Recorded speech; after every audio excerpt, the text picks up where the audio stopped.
What's up, Gear Mortals? Trey Xavier here. On today's edition of Gear God's Quality Control, we're going to be taking a look at the Revv G4 distortion pedal. As you know, I'm a guy who loves his Revv amps, in case you couldn't tell from this massive stack of Revv cabs behind me, and the fact that I use the Revv Generator 120 all the time. Everything I've ever played from Revv has been extraordinarily sick, and the G4 is no exception. So let's take a look at it and go through a bunch of the different sounds that you can get out of it. Today I'm running the G4 directly into the 2Notes Torpedo Cab M, straight into my Apollo Twin Quad from Universal Audio, and right into Pro Tools with nothing else on it. The Cab M is handling the Power Amp Sim and the Cab Sim IR, and we're using one from the Trey Xavier Cab IR pack from Lancaster Audio. I'll put a link in the description. We're using the one called Dream Cab, which is a custom cab that I made from a couple different sounds. So that's the sound that you're hearing today, just the pedal into the Power Amp Sim in here and the Cab Sim in here as well. For your setup, you can run this either directly into the front of your amp, into a clean channel, or straight into the Power Amp, using this as a preamp by going into your effects loop return, or just using some kind of a rack mount power amp or just a separate power amp. I'm using it to go basically direct, which I think is a great way to demonstrate what it sounds like in a very pure sense. So the layout of the pedal is incredibly simple, but you can get a ton of sounds out of it because not only do we have a 3-band EQ, we've got 3 different aggression modes. Off, I guess, is an aggression mode, no aggression, blue, and red. And basically what that does is gives you a boost in gain. It affects the low end of the sound. It sort of tightens it up a little bit and makes it just more aggressive sounding, hence the name. So then of course we've got volume and gain, you know what those do. Even the cleanest sound on the pedal, with the gain all the way down, still not really what you would call clean, but still a cool usable sound, kind of a nice crunchy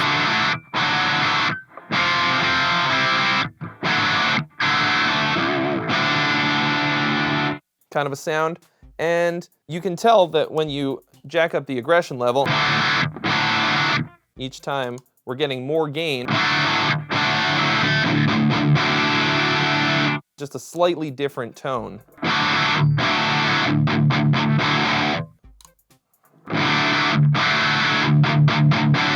It's kind of hard to describe, but you can just think of it as 3 different modes. And then, of course, within those modes, you can change the sound by using the EQ. So here's what the sound is without the pedal on at all.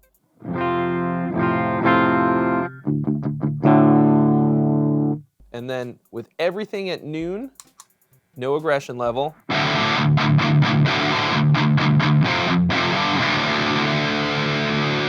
Very beefy right off the bat. Right now I'm using 6L6 tube simulation in the Cab M.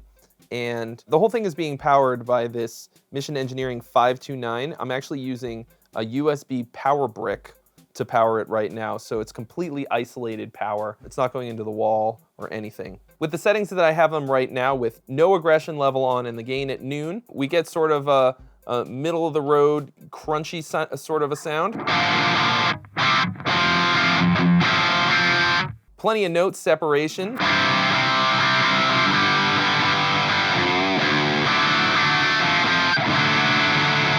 All I'm gonna do is leave the gain at noon. I'm gonna go to the next aggression level, which is the blue setting.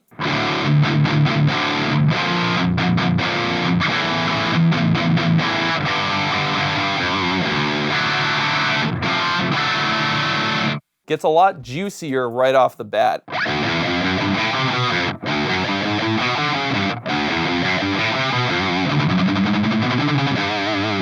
Still very tight. Let's kick it up yet another notch and go to the red aggression level. You can hear right away that there's more gain because the noise floor, which is pretty low, just is now audible.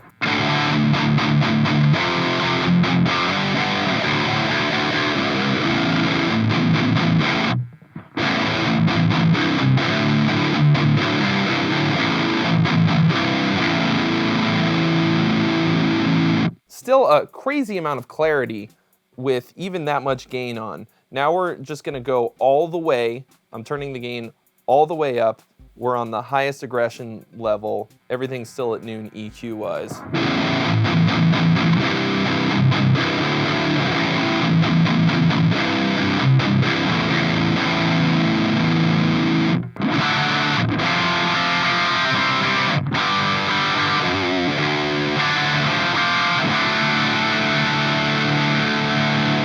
still so much clarity and note separation with the gain all the way up at this point.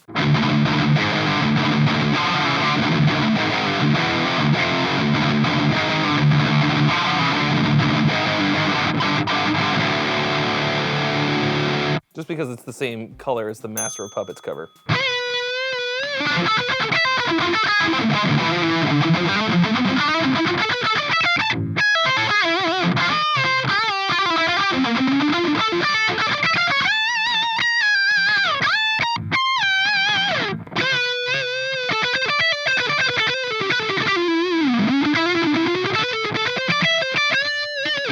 That's with it on the neck pickup. Obviously, that is plenty of gain for anything you could ever possibly need it for.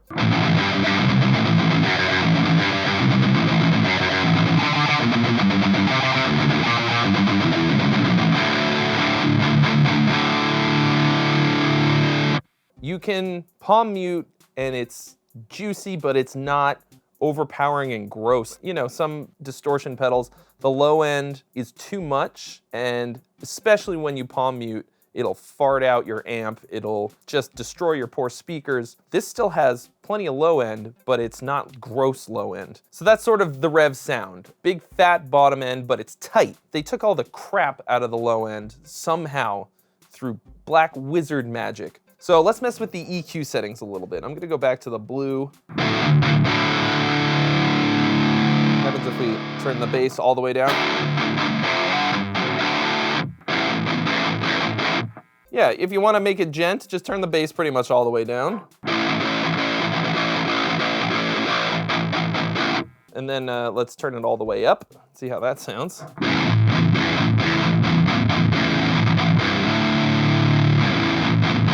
Man, even with the bass all the way up, it still sounds awesome. Like, there's not gross flubbiness.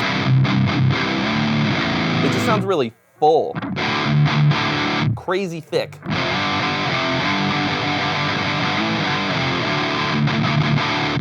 Then let's do like a sort of a moderate amount of low end.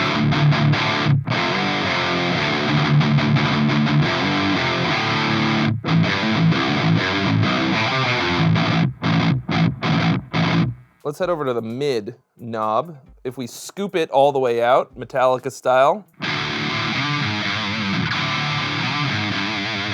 Sounds like that. If we boost it a little bit. Then crank it up all the way.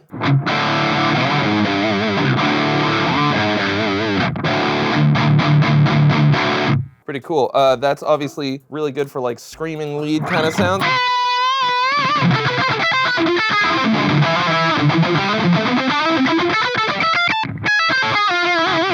Probably a bit too much, but here's like a little bit of boosted lead.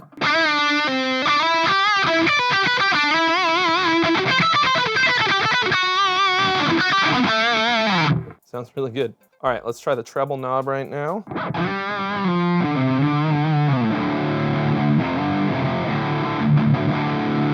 If you want to sound like you're underwater, turn it all the way down. If you got like a really bright amp or something, turn it down a little bit. If your amp sounds dull. Here it is with the treble all the way up.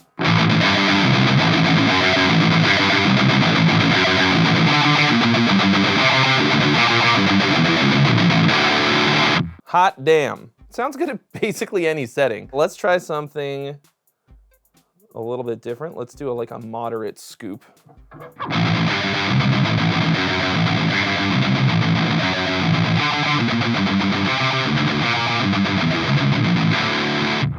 Let's try it a little bit less bass, a little bit more mid.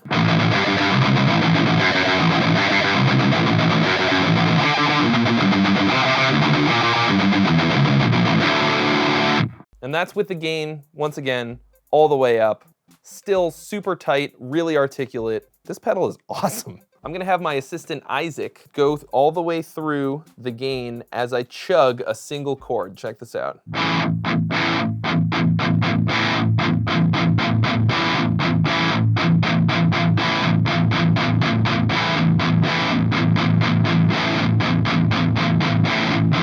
Okay, now switch to the blue channel.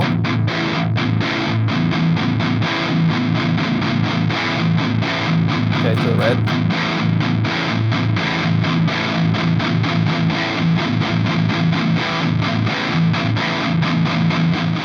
Top-mounted jacks. A lot of people really love top-mounted jacks. I am a fan. It's not make or break for me, but I think it's a great way to keep a neater pedal board. In this day and age, I think a lot of pedal companies are opting for top-mounted jacks. So if you've got a lot of sort of newer pedals, the G4 is going to fit right in on your pedal board. There's something about the way that the pedal is shaped that I haven't really seen this on other pedals. This sort of nice roll-off on the edges, like rounded edges. I don't really know how to describe it, but it is really beautiful. It's like a brushed chrome with a kind of candy red finish, but it's smooth. It's like there's lacquer on top of it. It's really beautiful. It's a gorgeous shade of red. I'm not like super into the color red, but man. So the Revv G4 pedal is $229 brand new. That's kind of a lot of money for a pedal, but it sounds fucking awesome. So if you're going for a distortion pedal, if this is something that you need on your board, it's gonna be pretty stiff competition to anything else. It's already a super tight distortion sound.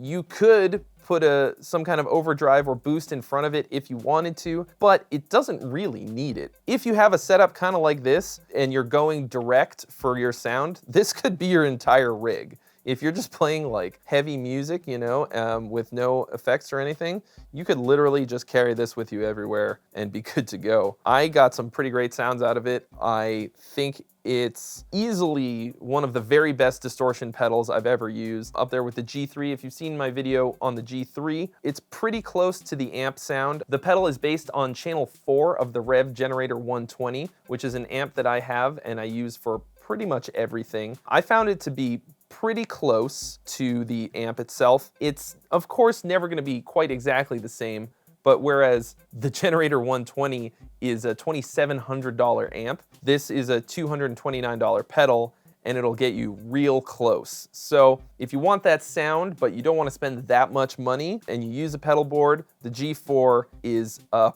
pretty damn close second, I would say. Anyway, guys, thank you so much for watching. If you haven't already, go ahead and mash that subscribe button. And if you want to join our Patreon cult, see a bunch of behind the scenes stuff and extras like all of these fine people in this list here, you're going to want to head over to patreon.com/geargods and sign up there. I'll see you guys real soon.